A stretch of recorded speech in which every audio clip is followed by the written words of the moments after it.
പൊതുവെ C N ജിയിൽ automatic versions ഇല്ല, മാനുവൽ വേർഷൻസ് ആണ് കൂടുതലുള്ളത്. മാരുതിക്കൊന്നും തീരെ automatic version C N ജിയിലില്ല.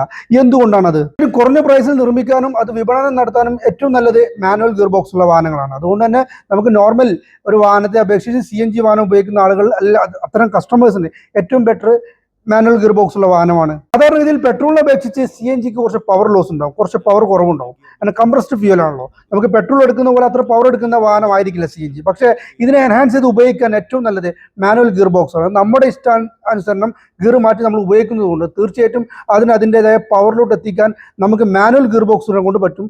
Automatic gear ബോക്സിൽ ഇത്തരം സാധ്യതയില്ല.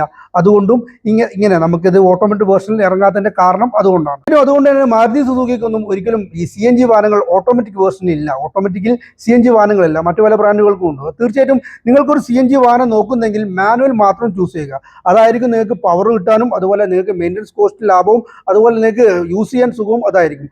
ഓട്ടോമാറ്റിക്കിലാകുമ്പോൾ കംപ്ലൈൻറ്റ് കൂടും, മൈലേജ് കുറയും, അങ്ങനെ ഒരുപാട് പ്രശ്നങ്ങൾ. ഇനി നിങ്ങൾ ഒരിക്കലും നിങ്ങളുടെ നിലവിലെ ഓട്ടോമാറ്റിക് വാഹനം സി എൻ ജി ആക്കാൻ ശ്രമിക്കുകയും ചെയ്യരുത്. അതും വലിയ കംപ്ലൈൻറ്റുകൾ ഉണ്ടാകും എന്നത് യാഥാർത്ഥ്യമാണ്. അപ്പോൾ തീർച്ചയായിട്ടും നിങ്ങൾക്ക് മൈലേജ് കൂടുന്ന ഓട്ടോമാറ്റിക് വാഹനം വേണമെങ്കിൽ ഹൈബ്രിഡോ ഡീസലൊക്കെ ചൂസ് ചെയ്യാം, അല്ലാതെ സി എൻ ജി ചൂസ് ചെയ്യരുത്. അത് ഒരിക്കലും റോങ് ആയ സ്റ്റാൻഡ് ആയിരിക്കും.